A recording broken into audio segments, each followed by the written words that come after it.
Incoming transmission. Welcome to True Spies. Week by week, mission by mission, you'll hear the true stories behind the world's greatest espionage operations. You'll meet the people who navigate this secret world. What do they know? What are their skills? And what would you do in their position? This is True Spies. If, for whatever reason, the operation is compromised, if he is arrested or caught, there's no doubt the penalty would certainly be the death penalty. This is True Spies, Episode 12, The $1 Billion Spy.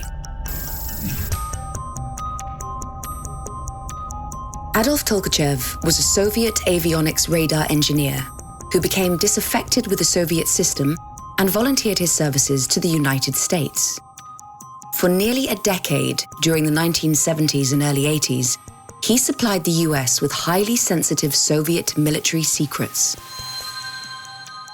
When we asked the consumers, in this case the US military, what was the value of this information? They indicated that conservatively, in 1980, Tolkachev had saved the United States over $2 billion in research and design costs.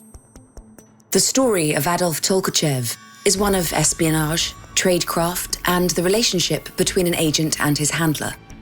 A story of clandestine meetings, spy cameras, and secret codes, all in the KGB's own backyard.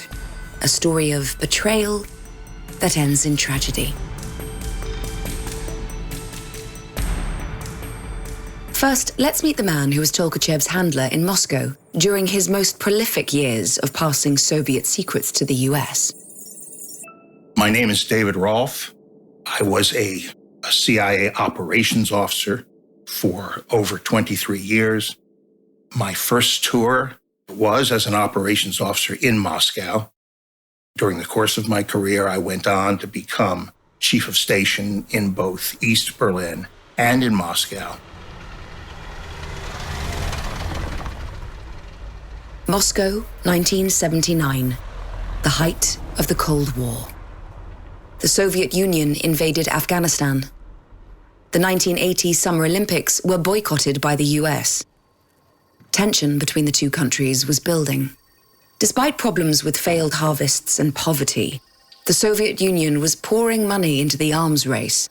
The US had started work on its Star Wars defense system, and the Soviets had to keep up. The US military had to stay one step ahead of Soviet plans, and David Rolph's relationship with Adolph Tolkachev would be the key that unlocked Russia's military secrets. David arrived in Moscow just as Tolkachev had started to produce intelligence. He'd been issued a camera, a Pentax 35mm, and had just passed 170 rolls of film containing top-grade military secrets to the CIA. Blueprints of the latest airborne radars, avionics, guidance systems, and fighter designs. In particular, he provided details of look-down radars that would spot the low-flying bombers and cruise missiles the US was preparing to deploy in the event of war. The intelligence he passed on would tip the advantage to the US. What motivated Tolkachev to betray his country? He was haunted by past wrongs done to his family. He spied not for cash, but because his wife's family had suffered brutally during Stalin's purges. He wanted revenge. He stated to the CIA he wanted to cause as much damage as possible to his motherland. The CIA didn't find Tolkachev. He found them. He would hang around at gas stations looking for cars with US plates. He'd leave notes time and time again, until finally the message got through and the CIA took notice.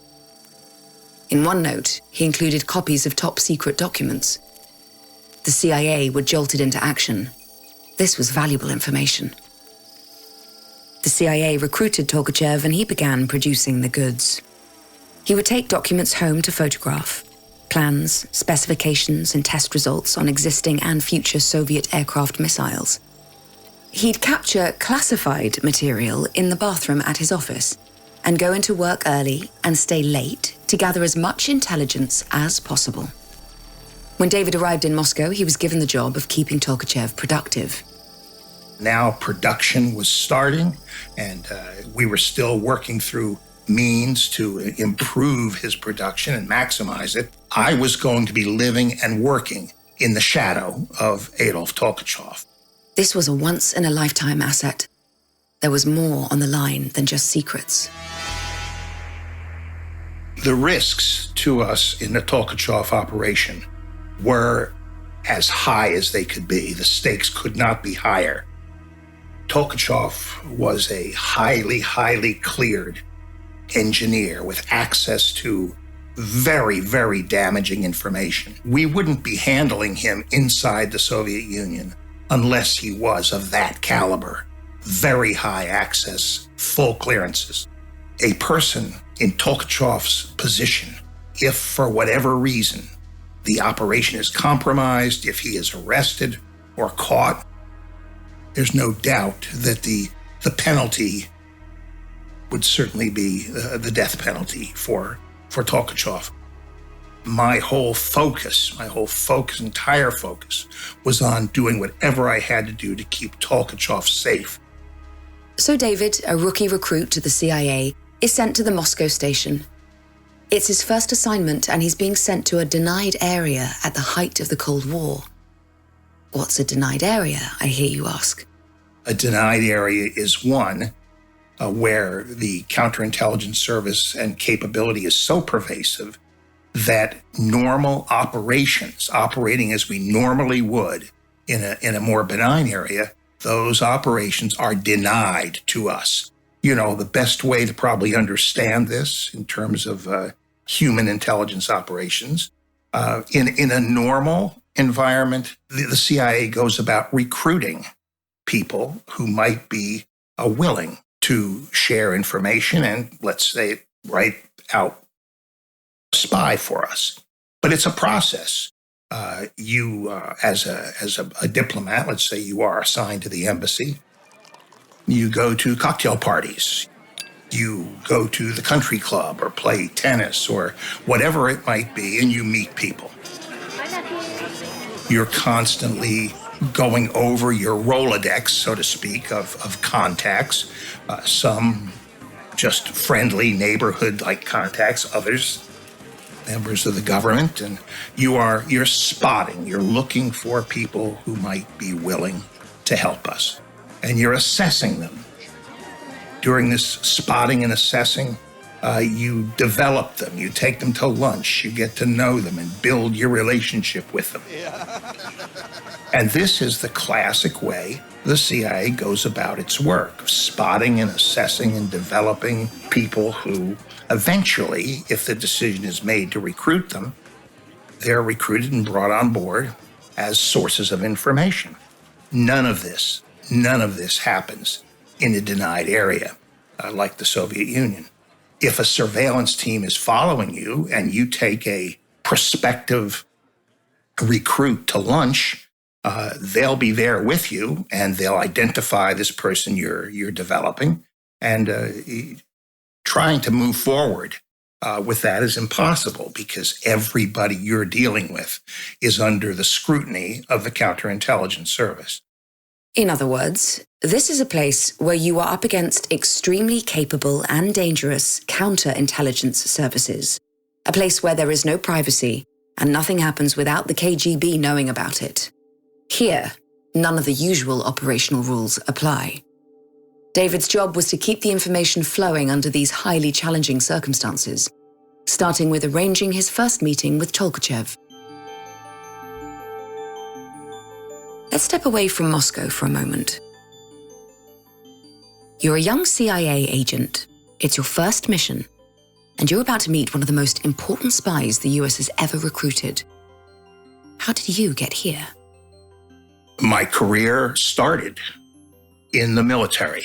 I entered the military, and went into military intelligence. This was a time at the end of the Vietnam War. Things were winding down. Many people were being released from the military. I got out of the Army and went back to graduate school. But as I progressed through my academic experience, looking at all the career options, nothing really appealed to me. There was an itch that I had to scratch, and what it was all involved in, I realized was my desire to stay actively involved in intelligence activities and intelligence operations, and where to do it. I had just left the military, so that was not an option, and I turned to the Central Intelligence Agency. David applied for a job with the CIA. You know the drill by now. Pages and pages of form filling, arduous written tests, the polygraph. A year of waiting. He passed and was offered a job. After you enter the CIA and begin training, you come to a point where you are given the opportunity to at least submit a request that will indicate where you want to focus as far as your career in operations. You could say, I'd like to go to Africa or the Near East or the East Asia. So he wrote down his choices. Moscow, Moscow, Moscow. So I really didn't differentiate. That's the only place I wanted to go. So there was no question in my mind when I finally got in and accepted at the CIA that I would select, that I be assigned and become involved with the Soviet operations and Russian operations. It started with a passion for all things Russian. All my education, my bachelor's degree, master's degree, and my involvement on a professional level always focused on the Soviet Union. I had taken, years of language training, which culminated with a year out at the Defense Language Institute in Monterey, California, all focused on and studying Russian. So my interest in the Soviet Union was a fascination that goes beyond just operational activities. I am well-versed in Russian literature, Russian music, and art. I've always had a kind of a love affair with Russian people and things Russian. Okay, we're back at that first meeting between spy and handler. Moscow, 1980. Even that has to be a meticulously planned operation. David has to be sure the meeting is in secret, with no KGB surveillance. The operation is too important to risk it being blown. Lives are at risk. How do you do it? What do you need to know? What experience can you draw on?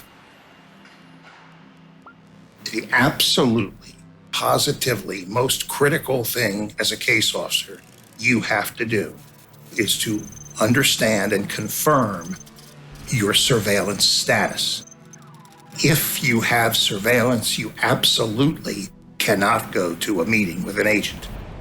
So it is absolutely critical that you do whatever you need to do to fully confirm what your status is. Now, there are many ways of going about this, many ways of setting up methods to determine your status. And all of these are called generically SDRs, surveillance detection routes. And you use the SDR to confirm your status. As I said, if the status is you are covered, you abort. I don't mean you park the car and get out and walk home, but you just, as soon as you've determined the status, you have surveillance, you realize the operation that night is going to be aborted.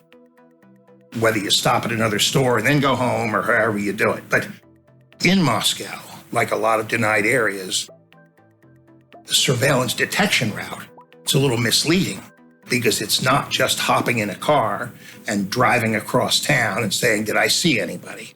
But in a very complex, pervasive, difficult environment, we have a few little curveballs and monkey wrenches we can throw in that are designed to help us to more quickly and accurately determine our status. Curveballs and monkey wrenches. Go on. In the case of Tolkachev, who you couldn't get an asset with more priority, we used disguise extensively. David Rolph, walking out of the embassy, was not going to walk far without picking up obvious surveillance. It just wasn't going to happen. So I couldn't, in this case, leave the embassy as David Rolph. We had to throw in some little monkey wrench so that when I left the embassy, as far as they were concerned, David Rolph was still up in the building someplace and somebody else had left. It's not as simple as putting on a disguise. It's not just that you have to look like someone else. You have to actually become someone else. The disguise technique that I used in the Tolkachev case was identity transfer. And identity transfer simply gave me the opportunity to walk out of that embassy as somebody else. So he couldn't be himself. Who would he be? We determined that we had some technical officers in the station. They were never involved in operational activity like meeting agents. And because they were technical support officers, when we looked at the pattern of surveillance that they had relatively frequent breaks in surveillance where they would leave and just simply not have it. That would never happen with me. I always had it. So the trick was to allow me to leave the embassy looking like one of them. If I could fool them and they thought that it wasn't Dave leaving the embassy, but it was Joe, then we might get away with it. Of course, once we left the embassy, we'd have to do a full route on the ground, but at least this would give us a sort of an edge up on them. In my case, the individual who was my donor, in other words, the person that lent his identity to me, was one of our technical officers, the assistant technical officer, and he and the chief technical officer made a very regular habit of driving out in the evenings, leaving the embassy in this van and going to various stores around town. And it was clear to them that in many cases, when the two of them left the embassy, they didn't pick up any immediate surveillance. Here's where espionage becomes a family affair. So what we decided to do was my wife and I would dress like we're going to a dinner party. Once we got inside the embassy, we would walk up through the labyrinth of stairs and corridors to the residential area. And instead of going to the dinner party that one of the Air Force attachés was hosting to give me an excuse that I had a dinner party, we wouldn't go to the Air Force attaché's home. We actually went to the apartment of this deputy technical officer. So now David puts on the disguise that had been prepared to make him look like the deputy technical officer. The real tech officer stays in the flat with David's wife. For 6 hours, they sit in absolute silence.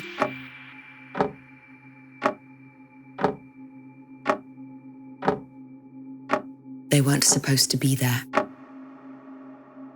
And the KGB would be listening. Once I was all dressed up as the deputy technical officer, the chief tech came by the apartment and, addressing loudly his assistant, he said, "Don, you ready to go?" Don, the actual deputy, said, "Yep, I'm ready. Let's head out."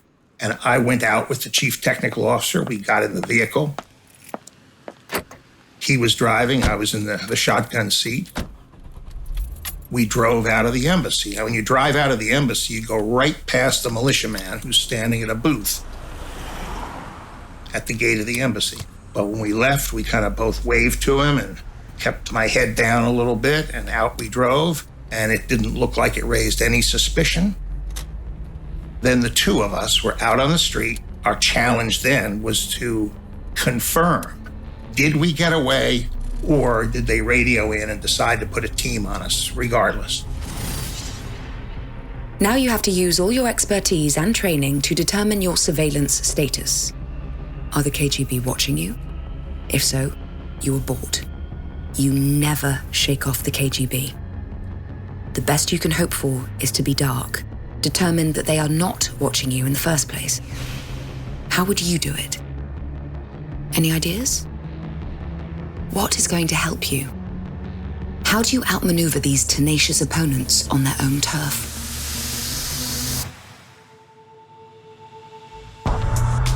The most important thing for you to do is know the city, know the area of operations intimately, know the modus operandi of the opposition service. How do they cover you? How do they change positions as you park the car? And then you have to depend on your tradecraft. And I would joke with people very frequently that if I ever lost my job with the CIA, I could become a Moscow taxi driver because I knew the city so well. It's something you just had to do. I know as I leave the embassy, where are the little alleyways and little parking nooks that the KGB often used to put out vehicles as stakeouts. And so as I drove past these little alleyways and nooks, look in the rearview mirror, and if I have a car that has the look, the type of profile that a KGB surveillance vehicle might, I kind of make a mental note of it.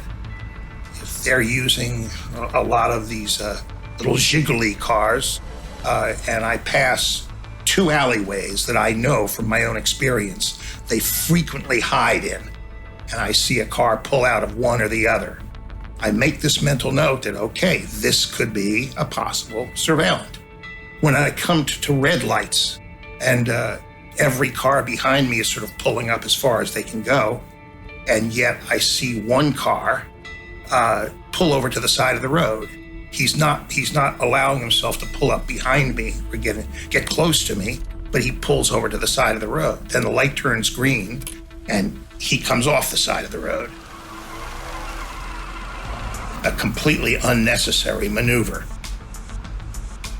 So you're watching your rearview mirror, analyzing every move the car behind you, next to you makes. Do you have any advantage? The one benefit that you have when you're doing, or one of the benefits when you're doing an SDR, is that you know where you're going. It's a planned route, okay? And they don't. So everything they are doing is simply a reaction to what you're doing. So you have to look out for a KGB tail. But there's technology to help too. We had small miniature radios where we could put an earpiece in our ear, and there were many, many surveillance frequencies, but chances are we might be able to pick one up. They had a bunch of codes, numeric codes, that we had listened to for years. 8, 7. And actually, by hook and crook and patience, we were able to translate these codes. A right turn would be the number 8, 8. 8. A left turn would be the number 5, 5. 5. If you're going over a bridge, the code was 7. 7. Pulling your car and stopping on the side of the road might be 4. 4. So if I'm driving and I really haven't actually confirmed a vehicle surveilling me, if I come to a bridge and go over the bridge and I hear on the radio, piat, piat, piat, 5, 5, 5. Well, they're following somebody who just went over a bridge. But I come off the bridge and I turn right. I hear 8, 8, 8. 8. I know what they're saying is their target just went over a bridge and turned right. So after a short period of time, by listening to these numeric codes, if all their numeric codes jive and directly relate to what you're doing, even if you haven't physically seen them, you can draw a conclusion that in all likelihood, they're talking about me and they're following me. As a matter of fact, in some places in Moscow, if they have an observation post on a very high building, they might be able to track you for 2 or 3 miles just by using that observation post. You have to be sure you're free from surveillance. How do you make the decision? If you're wrong, your career is over. Not to mention the life of your asset. It's not any one thing that tells you you're safe, that you confirm. It's a combination of all of your observations, a decision that's based on all of those things you have observed. You put them all together and say, I cannot say that I had anybody following me in the car. I really didn't notice anybody on foot or in my public transportation phase. And, when I look back at the last 3 hours or 4 hours of all my activity, and I try to put it together and think of things that I saw or maybe, and the composite is, something, Dave? You haven't seen anything. You heard nothing on the radio. You didn't see any suspicious activity, no cars deploying this way or that. And you tell yourself, you conclude, based on all these observations, putting them all together, I am black. I am free of surveillance.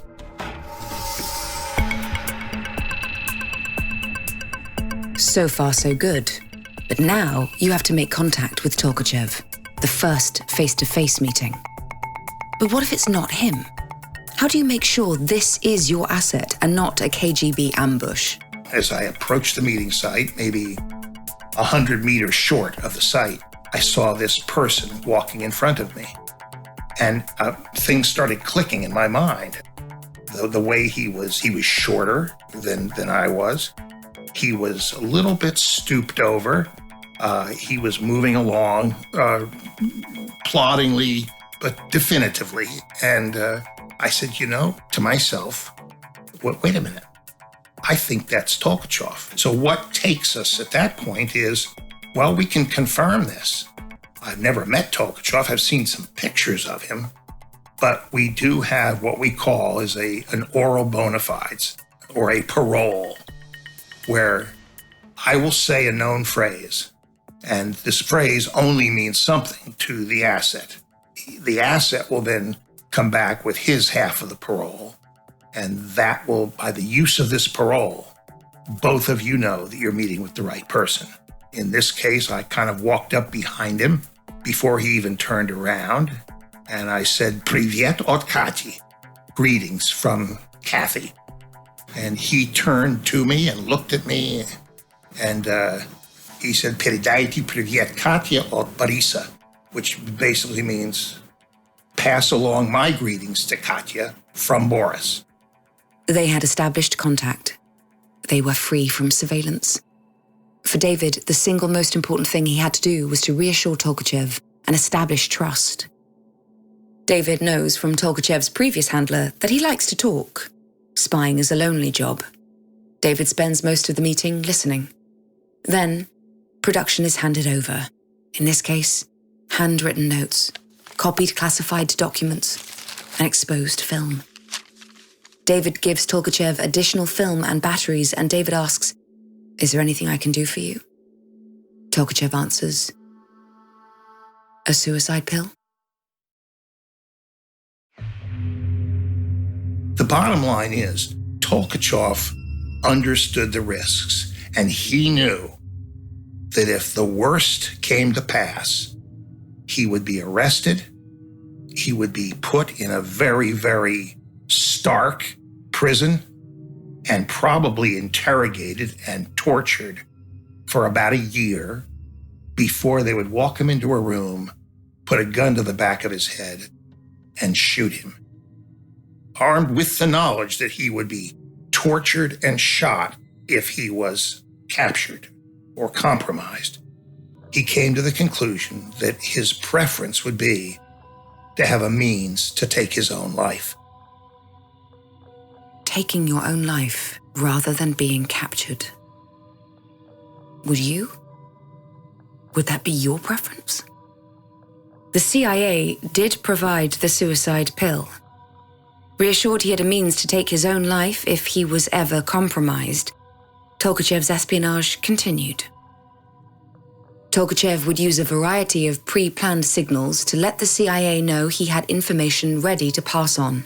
We were handling him personally, meetings on the street, but even personal meetings have to be backed up with a combination of various signals, because you can't just call him on the phone and say, "Hello, let's meet on Wednesday night at 10 o'clock. There has to be cutouts or signals. In Tolkachev's case, once he did buy a car, we could use his car as a parked car signal. He would have the option of placing that car in a parking spot every Wednesday afternoon after 3 o'clock in the afternoon, at which time we'd have an embassy station wife or another officer do a dog walk and walk past it. So car signals. Remember, these are the days before mobile phones. You can't just send a text or have an encrypted chat. What else do you have up your sleeve? We initially said, in your apartment, your high-rise apartment building, he was on the 9th floor. We could see his apartment building from the ground as we walked past. It was a very, very ornate, popular apartment building right on the Garden Ring Road in Moscow. And we said, look, you put a light on in that window. The signal was actually called Svet, or light.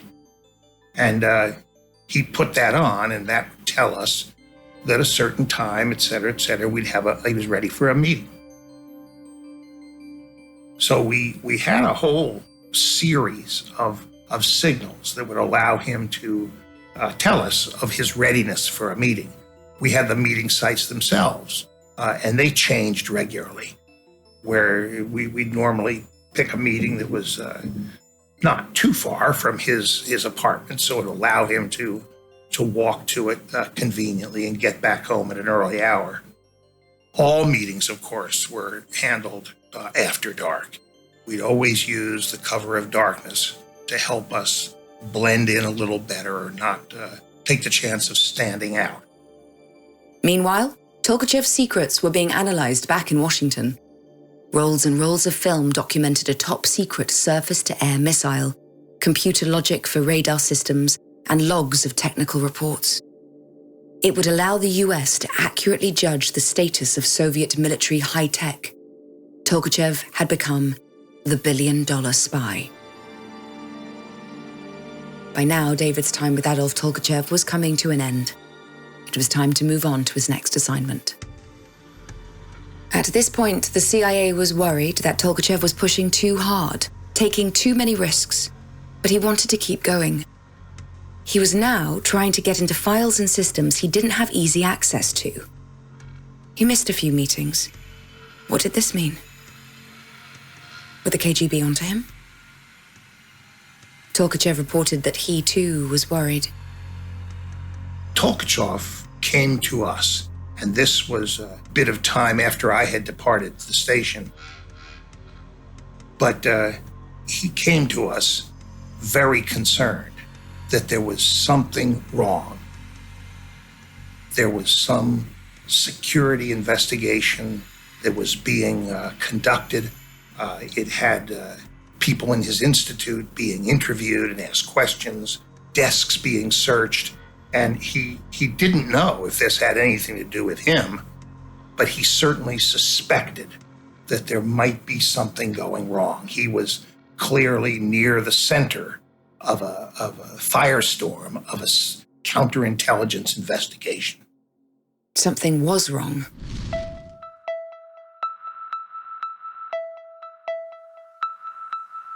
Tolkachev knew it. He felt it. He reported to his new case officer that he had destroyed all his equipment. He had been paid by the CIA in rubles, which he had buried at his country home. He dug up the money and destroyed it. How do you feel? What else can you do? You hope you've destroyed everything that links you to the CIA, but you're still terrified. If you're caught, you will be killed. What are your options? Tolkachev started to take the suicide pill to work and keep it under his tongue at every meeting he was called to, in case the KGB were waiting. Imagine, one bite and you die. But eventually, the storm passed. However, he was about to be betrayed. There was a CIA officer who had been, he was another young first tour officer. He had been given the opportunity of getting ready for an assignment to Moscow. He was reading in on cases that he was told to become familiar with. And then, due to some very unfortunate and unexpected circumstances, the result of a polygraph test, the agency decided that they were not going to send him to Moscow. As a matter of fact, his services in the agency would be terminated. He was a very proud young man, a very driven young man who could see his career in the CIA crumbling in front of his eyes. And he became very bitter and vengeful about a turn of events that he felt was unfair. And he decided to take revenge. And his revenge was, what he basically did was decide to go to the Soviet, offer himself up, and sell information as a spy. His name was Edward Lee Howard. He, of course, was a trained CIA officer. He understood tradecraft. He knew how the system worked. And we never would suspect at the time that he would actually go so far as to sell information to the Soviets. Remember mice? The classic motivations for betraying your country? Money, ideology, compromise, ego.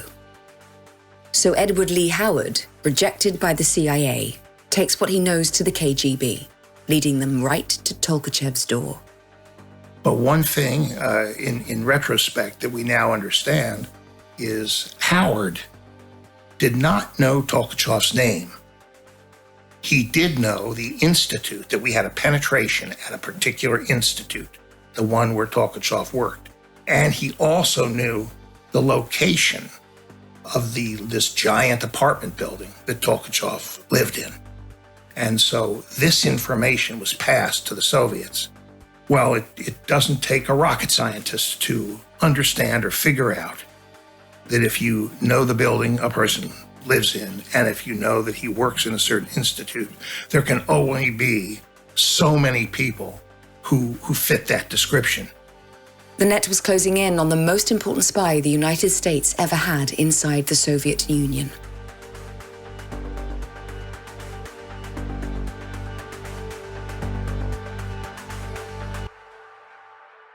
It's 1985. Tolkachev and his wife had taken the weekend away at a small cottage they'd renovated in the countryside, north of Moscow. While they were away, the KGB had searched their apartment. Tolkachev had left his suicide pill behind, and they found it. While driving home to Moscow in heavy drizzle, Tolkachev and his wife were stopped by a roadblock.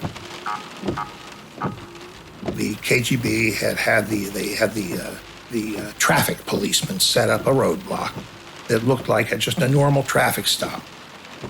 Breathalyzer tests, looking for violations, traffic violations.